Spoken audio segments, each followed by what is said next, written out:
Hello everyone, hope you're well. My name is Jake Notman and I'm the host of the Best in Property podcast. My guest today is an interesting gentleman which I've met personally in Qatar, having travelled there for work reasons. It was a gentleman which journey I followed for many years now, to be fair. Not only in what he's doing right now, but also his previous journey and a previous life. The CEO of HSBC in Russia. I knew straight away it was a gentleman which I could learn a lot from. And it was great to finally sit down in Qatar last year and meet him. I thought it was a great guest to get on the podcast, as I know I've certainly learned a lot how he conducts himself as a business, as a leader, and how he runs his business. So my guest today is Jeffrey Asselstine from NelsonPark Property in Qatar. Enjoy. Hello and welcome to the Best in Property podcast with Jake Notman. The podcast where you get to access the best property leaders around the world. From the biggest developers in the UK to the largest property investors across the globe. We pick the brains and answer the questions you've always wanted to ask. Enjoy. Jeffrey, appreciate your time and coming on the Best in Property podcast today. How is everything on your side? Doing very well, thank you. And thank you for inviting me. It's a real pleasure to be here. No problem at all. It's I think we were discussing off camera. It's an interesting time for us all. I think, like you said, it's especially the older generation, you have those conversations, is how they adapted to difficult times. But we've never experienced this epidemic really. And how is it, I guess, in Qatar at the moment with everything that's going on? And guess how is things at NelsonPark as well? Yeah, it's very interesting here. We have we're in I actually say right now we're in the tightest conditions of lockdown or tightest restrictions that we've had through this process. The government has done a phenomenal job. I'm always a bit nervous about talking about these statistics because every number represents a real individual with a real family, and it can be a bit dangerous to be glib. I think if we look at the number of cases we have in Qatar, is actually quite a high number. But Qatar has really done a phenomenal job of testing. So a lot of people are being tested. They've had adequate or excellent testing facilities and services since the very beginning. So our numbers have always been high. And thankfully, and again, although I appreciate that every number represents an individual with a family, our numbers of fatalities have been incredibly low. So like of this morning, I think we're at about 22 people. So for 40,000 that have tested positive through this process, we've only had 22 fatalities, which, although tragic each one on its own, overall is encouraging, for maybe an inappropriate phrase, but hopefully it's understood what I mean by saying that. So I think the country's done a really good job. The facilities are excellent that people are going through who have suffered from it. So pretty much right now, in fact, because it's just coming off a bit of an Eid break, effectively almost everything is closed right now. But come Sunday morning of next week, which is the first day of the week here, a lot of the businesses, commercial establishments will reopen, although under some restrictions. And then the government actually last week issued a paper talking about 4 different phases of reopening the country without dates. Of course, you couldn't provide that. Mm-hmm. It's showing a real progression of how they see things opening, which has been really encouraging to me and my team to see some positive steps in that regard. For sure. I appreciate it. And like I said, I think in terms of encouraging numbers, that is an encouraging number, I guess, in comparison to the rest of the world. I mean, obviously, I won't delve too much into the COVID-19, obviously, what's going on. But in terms of obviously reopening then in Qatar, obviously the UK market has started to get back to normal in some way. We're still in a lockdown in many ways, but some sectors have started to get back to work. But with the especially in the estate agency and the real estate in the UK, it's, I guess, people want to obviously get it back to normal, but are people going to be buying? Are people going to be selling? People will be buying at the right prices. Yep. And people are saying, obviously, we've got this V-shaped bounce back in prices, or prices are going to drop for the next 12, 18 months. Who knows? What do you think it's going to be like in Qatar with the real estate market, with obviously speculation of what's going to happen? I think there's an initial surprised. If I split the market between sales and rentals or lettings, lettings haven't really changed. So as far as the prices haven't really changed that much at all over the last month or so. And I think a lot of tenants are frustrated. In other words, as soon as things happen, they expect an immediate drop in rental prices, and that just hasn't happened. As you know, the market is a bit, it's not that elastic where, some poor economic data so prices go down, some encouraging data so prices go up. It just doesn't happen that way. It moves a lot slower. We have in this market a lot of very large landlords who would have several thousand units or even, 8, 9, 10,000 units themselves. So they are financially very, very strong. And so they wouldn't necessarily have a great need to, again, adjust their prices. So prices tend to move, tend to be a bit slow in moving. They lag really where most people are at. So as soon as things kicked off, a lot of tenants were expecting prices to go down. They really haven't. Some individual landlords are being more flexible. So you're seeing a bit of change there, but not to a large extent. And on sales, the same. Again, generalizations are difficult, but to use them for the sake of the format we're on. There are not a lot of investors that have property here that are in difficult position. It's very, very unlike 2008. And I'm sure we all listen to different things. And, I hear a lot of data that things will be worse than 2008. And well, time will tell. Mm-hmm. But, from a financial impact story today, we don't see a lot of owners that are in difficult position that are saying, okay, dump my property, I just have to sell it. We just don't see that. So sale prices haven't really moved very much, if at all. I do think, frankly, that if there's going to be a change, we are very much an oil and gas economy, as you know. And although we're actually more gas than oil, the gas prices are linked to the price of oil. So even contracts done for gas are actually tied to the price of oil. So it's effectively the same. And we know what's happened with the price of oil. I would imagine that in the next 2 or 3 months, there will be some negative knock-on effects to the oil industry, or so the gas industry here. Just being frank about it, there will be some negative impacts, and as that trickles through the companies and then to the rest of the economy, then I think we'll see things lower certainly from a rental price perspective. I think there'll be some knockdown. The big elephant in the room, of course, with Qatar is the World Cup. And I'm very thankful that it's 2 years away, not 1 year away, because I really believe that, not only hope, but also believe that it's far enough away that hopefully the impacts of the pandemic on the World Cup are fairly minimal by 2 years from now. I'm hoping for that to be the case. And that's kind of the other thing that's, I think, holding prices to some degree, is that an expectation that the market will rebound fairly quickly because of work required for the World Cup and because of things will be developing for it. That's kind of the counterbalance to what we're seeing in the general market. For sure, and I appreciate the points. And I think something which I wanted to obviously bring up was the World Cup, of course, and of course the 2030 vision as well, which I was educated on quite a lot when I came to Qatar, and obviously met yourself and a few different individuals that I met. And how do you think that's going to be affected in terms of, obviously, when I first visited Qatar, I was amazed at what you guys are doing over there in terms of infrastructure, in terms of getting ready for the World Cup. How do you think that's going to affect, COVID going on, how do you think it's going to be affected? And plus, how do you think the 2030 vision is going to be affected too? Yeah, I think the really encouraging thing about the 2030 vision is the fact that there is a vision that's more, in fact, the 2030 vision, if I remember correctly, was actually launched long before Qatar was awarded the World Cup. It was at the time that, again, my timing is slightly wrong, but I believe it was launched, or certainly I was reading about it while we were a bidding nation or a bidding host for the World Cup. And that was part of the bid process, was to talk about the 2030 vision. So, the World Cup was always part of the vision, and it was simply that, it was part of it. So the country's vision for the long term has always been there.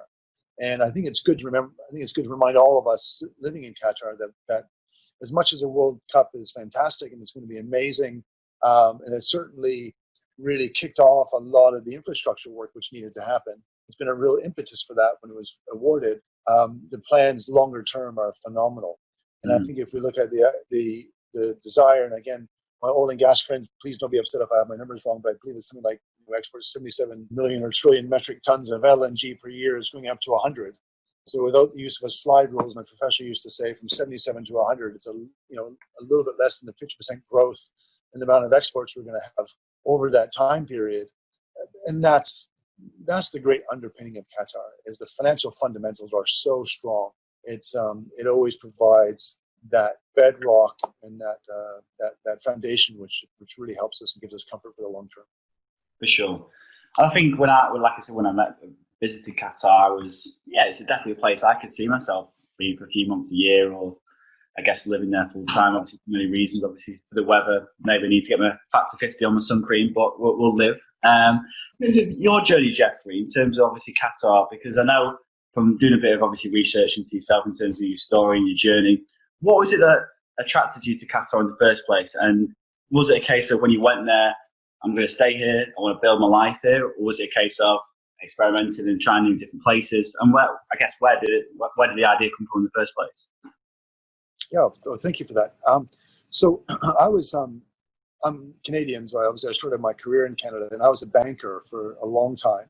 So I actually joined HSBC. It was under a different name. It was Hong Kong Bank of Canada at the time in 1990. So I joined HSBC in 1990. And in fact, actually, this is going to be very sad of me, 30 years tomorrow. It was May 28th, 1990 when I joined HSBC. So I worked for them for a couple of years in Canada, and then joined their international program and moved overseas with them. And through that lived, I'll just go super quick, Hong Kong, Oman, Dubai, London, Beirut, Dubai again, London again, and then Moscow, and kind of moved all around the world with HSBC. And so immediately I had a great love affair for living overseas. And as you probably picked up through there were three different, well, actually, Oman, Dubai, the UAE, Beirut, and then back to the UAE again. 40 loved my time in the Middle East. And so as I was then approaching 40 and I was looking to make a career change, my mind automatically sort of heading back to region. And I was fortunate enough to get a great opportunity with Qatar National Bank, or QNB, as it's more widely known now. So I left HSBC from Russia to Qatar in 2006, and started working as a general manager with QNB. And as life would have it, like a lot of us, and yourself included, I know from our previous discussions, always had a desire to really work for themselves. And as it happened, at the start of the financial crisis in 2008, I was made redundant. So, having someone that's always wanted to work for themselves, but frankly was too afraid to do it, I was suddenly given the opportunity. So without a job and a family of about 3 kids and my wife to take care of, I needed to do something different. So through a few false starts of things I looked at doing, I'd always had a love affair with real estate, more from an investing perspective. And as I often describe it, I looked at the real estate market here. It's not really that well developed from a brokerage standpoint. I think it'll be really easy, so I'm gonna move into real estate. Well, I was wrong. It's not easy at all. And the phrase I often use, if I had known what I know now before I started, I wouldn't have done it. But now that I've done it, I'm glad that I did it. Yeah. And I'm really, really glad that that's what I started up Nelson Property in effectively 2009. So we're now into our 11th year of operation. So it was really getting in banking route, which brought me into the Middle East a lot. Loved Qatar. And so actually, I guess the part with moving out is when I was made redundant. The reason I stayed in Qatar is my family was incredibly happy here. The kids were happy in school. My wife was really happy. I was really happy. And we've always found Qatar to be very, very welcoming. I think it's a place where you can be very much part of the local society here. In other words, you can be, you're very, very welcome. You're made to feel welcome. It's a great place to grow a business. So I thought I'll stay where I am and develop things from here. And sort of, I guess 11 years from then, but 13 years in total later, and I don't see that ever changing. Amazing. So that's kind of where we are today. Yeah. Good man. Like it and that. And I think it's, I'm always fascinated to see or understand the reason why people wanted to go abroad, because it is, I guess, a big life change, especially when setting up a business, as you know. So I wanted to obviously take you back to, as you mentioned, HSBC in the early days. I mean, from looking at obviously credentials, you held a strong position and believe in the Russia sort of side of things. How has the journey been working with different, I guess, cultures, different types of people? And I guess what lessons have you learned from working with people in Hong Kong, working with people in Russia? And it doesn't have to be, I've learned this from Russia, I've learned that from Hong Kong, but what have you learned over, I guess, the last, I guess, over the full time in your career, really, of working with different cultures that you now bring into your business today? Yeah, great question. I think, there's a few cliches which I'll use. One is, and others, we all have the same desires around, really just want to take care of our family, frankly, desire to be loved, to be cared for. That doesn't change regardless of the country. But what I try to bring into the day-to-day is just a full appreciation for, how every culture handles situations is incredibly different. And you can be, I think at one level, it's really a good thing to be aware that a Canadian would handle a situation compared to somebody from the UK or someone from Pakistan or someone from the Philippines. It can be very, very different. To give you an idea, well, there's 60 million people from the UK. I doubt all 60 million of you handle things the same way. So you can kind of be tricked into thinking, well, that's how Canadians are. That's how, better than I do. The Welsh, the English, the Irish, the Scots. Well, that's different. Yeah. And I've lived in London twice, and north and south of the river, outside the M25, and we kind of create these groupings that were very, very, okay, well, they're like this, but it really does come down to level. And I think, you can be aware of how different things are from a cultural standpoint. And I think it is, if I was to go back to an old HR, to me, what I try to bring in, and it's difficult, is situational leadership. In other words, which is that every person is different. Today was a perfect example. I had a meeting of my leadership team, and my leadership team from a nationality perspective is, Canadian, American, English, Pakistani, and Jordanian. So, three guys, 2 women, 5 different countries. And because we're in a smaller group, it's easier to share things more detail. My next meeting was the full team, so about 35 people, add in another 15 countries. And so, how I give my message across, or how I try to put it across, I have to be quite sensitive to that message can be received so differently by different people. And I think, I don't have a solution for all of it. How do I make it perfect? Because I just don't. Mm-hmm. But I think the important thing is to try to continue to reinforce the same messages, and as often as I can, try to get into smaller groups and get into one-to-ones to make sure the message is getting across. But it is interesting just how different cultures and different people look at the same messages and manage things differently. It's just a whole different. It's as I often described it, when you're living I think when you're living as an expatriate, it's not so much a Qatar thing, but living as an expatriate, when you have all the different cultures. I don't know of any situation where you have a meeting of 35 people and it's 20 different countries or 17 different countries. And it makes it a challenge. You just need to be aware of it, that people will have different views on any issue that you're discussing. For sure. No, it's interesting. And on that, I guess, in terms of, you mentioned obviously leadership, the leadership meeting that you do internally with the 5 individuals.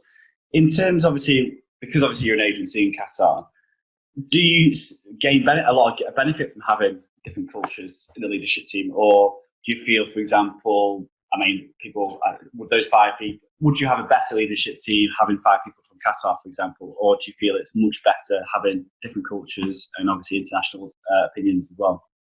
Yeah, for our business, 100%, we benefit tremendously from diversity, from this type of diversity of different cultures. I think it's good to have different perspectives, different nationalities, different experiences.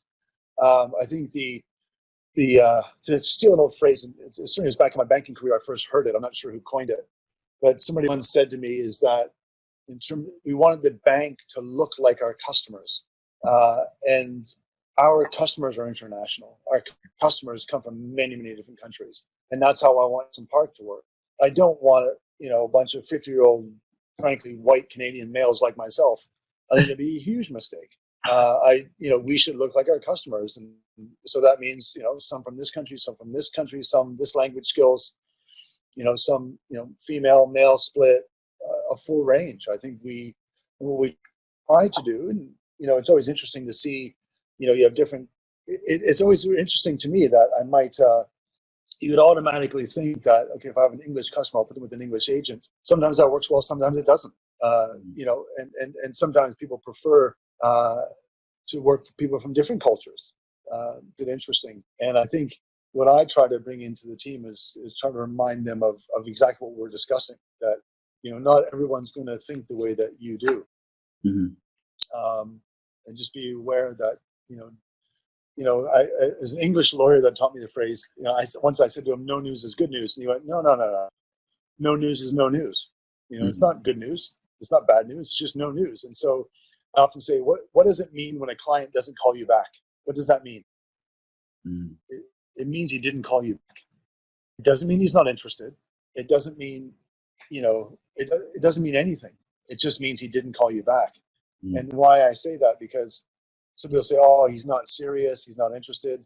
It's quite common in this part of the world that somebody will not call you back because they don't have any new information for you. So why should they speak to you?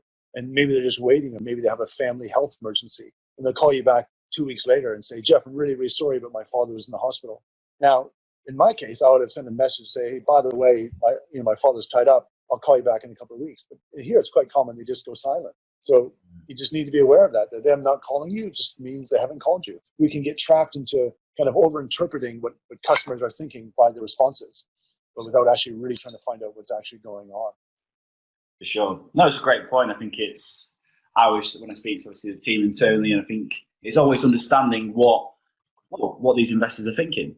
And having dealt with people from Southeast Asia, the Middle East, and starting to obviously go into the American markets with the institutions, it's interesting to see. You can't presume you know what they're exactly thinking. Like I said, I think I've had it with dealing with people from Dubai and Kuwait previously, and yeah, sometimes they just go quiet, and then all of a sudden they'll come back to you and say, Jake, sorry, or whatever it is, and then let's have a chat. Something which I wanted to discuss as well, Jeffrey. Obviously, I want to take you back to when you first came to Qatar with the Qatar National Bank. Your role, I believe, was in asset management and one of the general managers. I personally follow a lot of institutions, I guess, private equity guys or that sort of institution, real estate funds, people like David Rubstein, a lot of American guys who always talk about going to the Middle East to raise cash in terms of raising capital for the real estate fund, the private equity deals, whatever it is.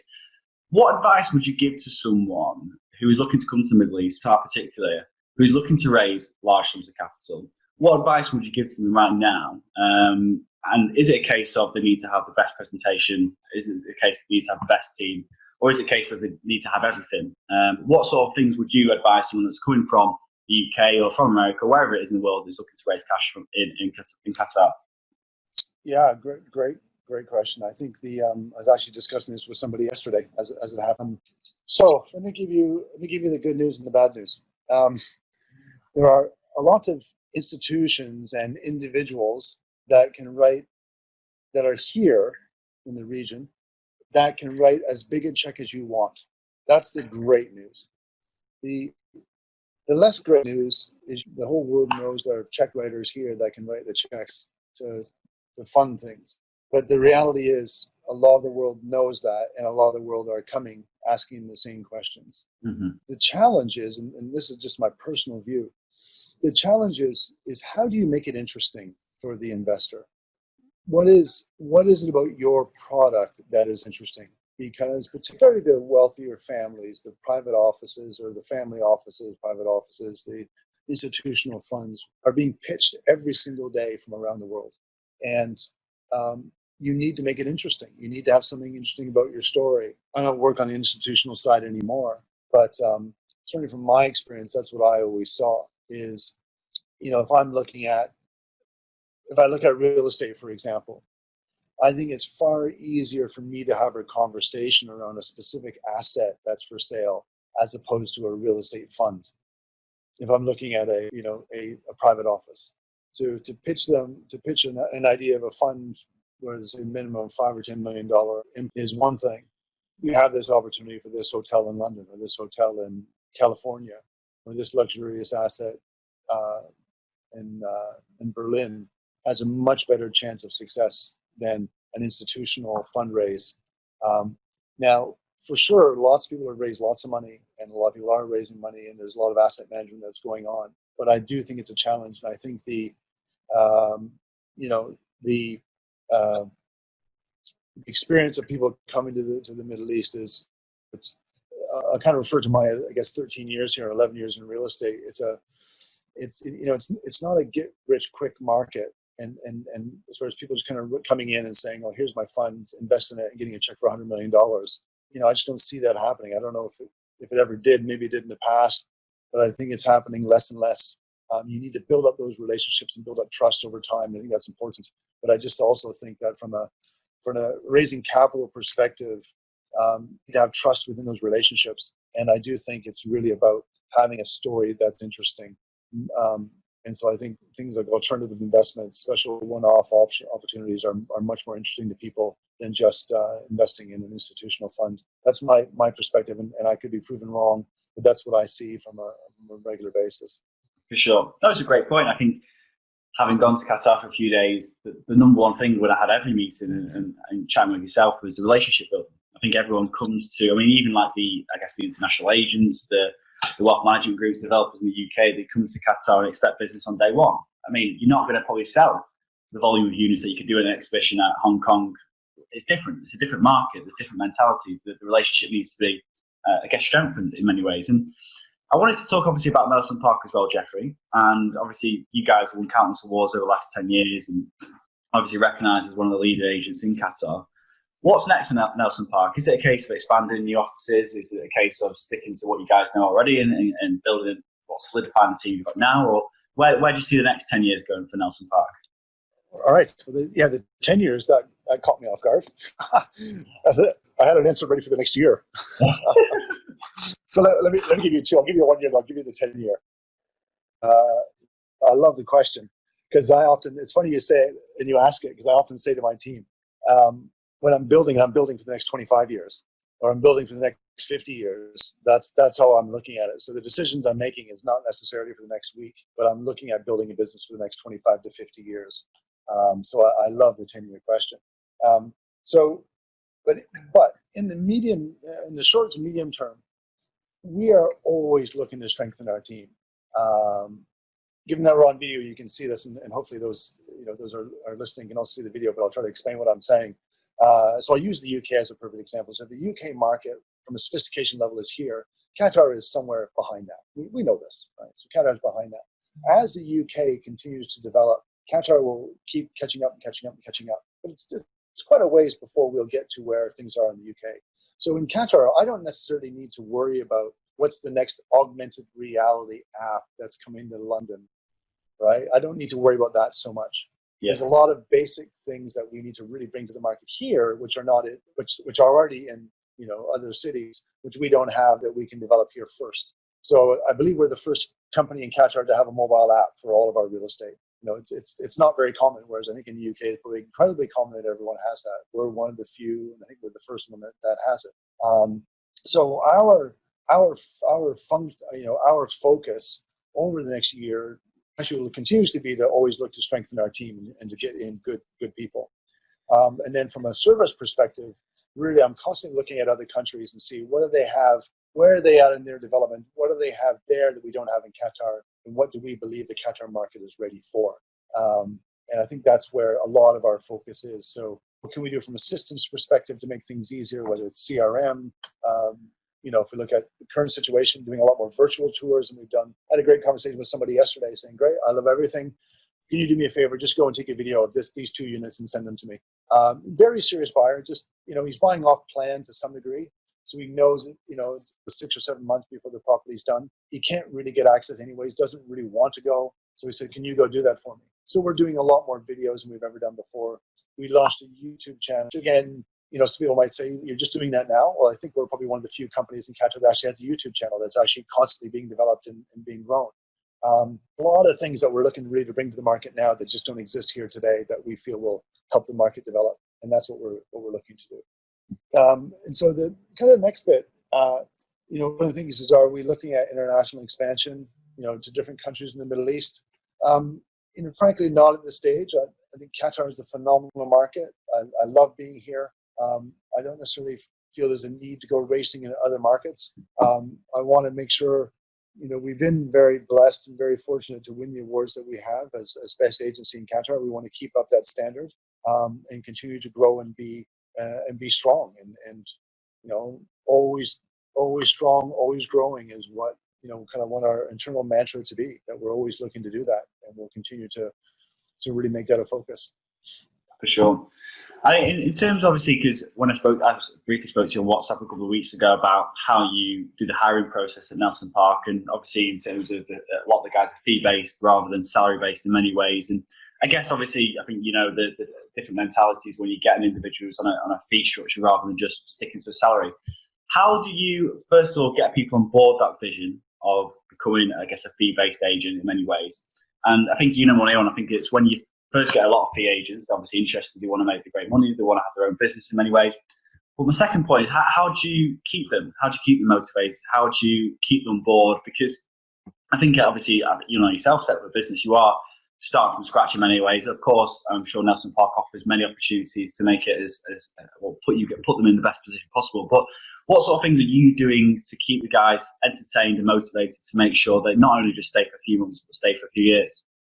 Yeah, I think that's you've hit the nail on the head, and I think that's the great challenge for any brokerage is, to me, it's really about delivering value as a company. Obviously, when people are on a fee basis or commission basis, there's a certain percentage that the agent receives and a certain amount that the company retains. And I've always had a belief that we as a company should be looking at it to say, okay, receiving this percentage of the deal, are we delivering the value, right? Are we delivering the value to that agent where they see there's a real benefit from being on my own as a freelance agent or going to another company? So I think, I'll probably get my quote wrong. I actually think this might have been Branson, frankly, but he said, my job is to take care of my team. That's my job, take care of my team. And it's my team's job to take care of their customers. Now, I have a few customers of my own, but my main sole job is to take care of my team. And so what we want to do, and I really believe in this, if I talk about something like a mobile application, I want my team to be proud that they work for a company that has a mobile application, that they work for a company that's been awarded best agent, that they work for a company that's been proven to be successful. I'm going to ask a dangerous question of you, and I'll go on to my answer. I know you're living in Manchester. Which club do you support, if I may ask? Of course, the mighty Reds, Manchester United. Okay, great answer. The answer helps me because. So the question was, I had a supporter many years ago, and this would have been certainly during the heyday of Sir Alex Ferguson. And he says, why do so many kids support them? Because they're the best, right? It's obvious. Why do so many people in Qatar, a country that we have a football league, but it's not the Premier League is not Premier Liga, it's not Liga. Why do so many people support Barcelona? Because they're amazing and they're the best. And it's such an obvious thing to say. And I just think at the end of the day, we like to be part of a winning team. And so when it comes back to the question, how do we retain people? Is I want to make sure that we are the best team, proud to be part of that best team. And they want to stay with us because of that. And they feel that also, they've got access to the best properties, they've got access to the developments they access to, and that they are growing. As a Canadian, if I was working, I would probably want to work more for Starbucks, something that's growing and expanding, than a coffee company which is struggling to survive. I'll just use that generically. But you want to be part of a successful business. And I think, when it comes to NelsonPark, what I want our team to feel is that when they join us, they've joined, the right team, the right club, and that we'll do as much as we can to support them to be successful. Because if I can, if I can help them be successful, then it helps the business overall, and it helps me and my family. It is a business. It is what it is. And so if the agents are making money, then we can hire more people, we can grow, and as a business overall, we do better. And I think that's important. For sure, yeah. No, it's interesting on the football clubs because obviously Manchester City have recently won quite a lot. Obviously had a lot of investment, and it's interesting to see people on the borderline of clubs that are now all of a sudden City fans, and it's or no loyalty there. But it's it's an interesting point to see. I guess what teams, it's attractive to work for someone like you said. It's, you want to be part of that winning culture. You want to be recognised as an individual that is part of a team which is growing in many ways. I think that applies the same with business as well. I think you look at football clubs. I know we're quite off topic. It's like, for example, PSG and different clubs. You see the players that start to come to these football clubs because they've got the culture that they want to start winning.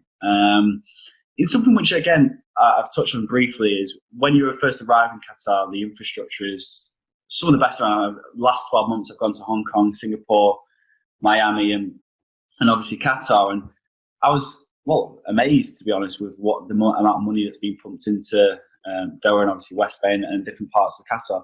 What do you think, in terms of your personal thoughts on the infrastructure that's being built? If there is anything that you feel like could be done differently or done in a better way, what would that be in terms of the infrastructure? Because obviously a lot of hotel space is being built. Is there a need for more resi, for example? Is it a case of more office space? Where do you think the problems will come, or where do you think things can be improved on that? Yeah, no, it's what's interesting is when you have a country like Qatar, let's select the metro system, which is now up and running. Close at the moment, but up and running. It is phenomenal. We as expatriates, I think a lot of people were very suspect. Who's going to use it? Who's going to, it's a car culture. Everyone likes to drive. No one's going to use it. It's only going to be a small segment of the population. I think it's been a huge success. I use it fairly regularly. My family uses it. It's used by, the whole spectrum of the community, from some of the highest paid executives to some of the lowest paid laborers use the system. It's very, very inexpensive. It's perfectly well run, and it's beautiful. And I just bring that up because, if you look at, there's a great benefit in being a developing, how do I say this? London, for example, could not have a system like that because the system has to keep running. You can't just start again. Well, technically you can, but it's not really financially feasible to say, right, what we're going to do, we're going to build a whole new underground in London. We're going to just mothball the old one and build a brand new one. So in the meantime, we're going to build a brand new one. Then once that's finished, we're just going to close the old one. The great challenge to London's underground is you have to keep it running while you're keeping it upgraded. It creates a huge problem. And I think the great thing for Qatar, you say, right, we're going to start with a completely blank slate. We're going to build it with 2020 technology and systems. And so you get a phenomenal product. And I think that's the case with a lot of the infrastructure that's come up. A lot of the systems that have come up really are, I look at how many things I can do with the government here that's online. But we don't have any of that in Canada, as an example. You can't do any of the things that we do here online you can't do in Canada, because we kind of jumped over all those years of development and just went, right, well, we'll do it now and we'll put it world-class now.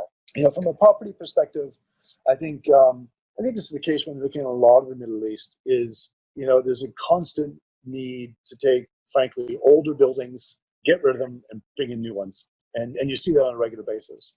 If you look at the whole Mashera project in downtown Doha, it's unbelievable. It's so beautiful, so well done. And they've taken, the old part of the center of the city and frankly flattened it and built an entirely new city into that core Mashera area. And I think those kind of projects will continue to happen. The Pearl, as you know, is completely brand new. Lusail's a brand new city. And so I think, where it's needed, just, kind of out with the old and in with the new will just gradually keep happening throughout the city. So, we have a fairly good supply. I don't think we're short of supply right now, frankly.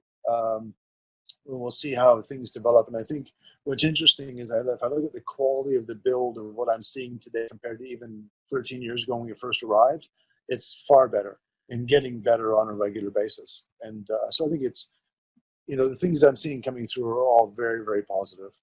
For sure. Great. No, I definitely, you see the vision straight away, as soon as you land at the airport, as soon as you start to come into, obviously, Qatar, you straight away see, wow, these guys are taking it very seriously as to what show the world really. And I think when I arrived in Qatar last October, November, I think the Metro just opened. I think it was, or just opened recently. Yeah.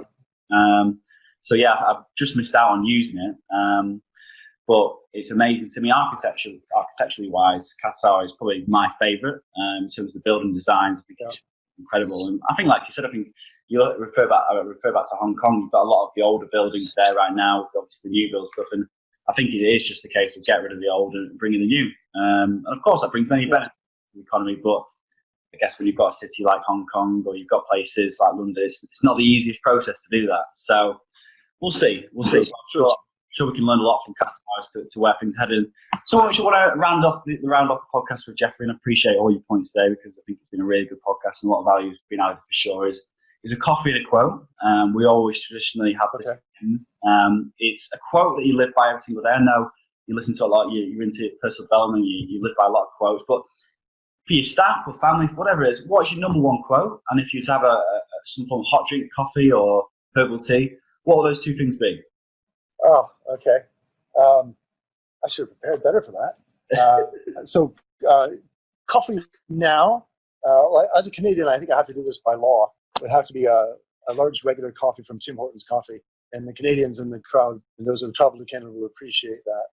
So just not actually a big fan of fancy coffees. I just like a cup of coffee. So if it's from Tim Hortons, it's milk and sugar. Otherwise, it's black. My favorite quote today that I've been sharing more with my team, and in fact, it's one of our core behaviors. And in our company, we have 5 core behaviors, and it's number 3. When I redo it, I'm going to make it number 1, because it should have been number 1. Is to treat other people the way you want to be treated. Right? We would have been raised probably the same, and it's often referred to as the golden rule. Right? Is to treat other people the way you want to be treated. Now that might be I treat you the way I like you to treat me, how I treat my team, how I treat customers, and I ask my team to do the same.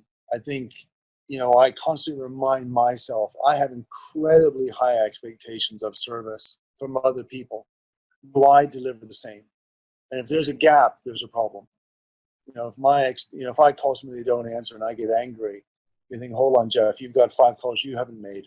That's not right, right? And I'm often out of kilter with that, so I constantly remind myself I need to treat other people exactly how I want to be treated, or in fact, actually even better than I want to be treated.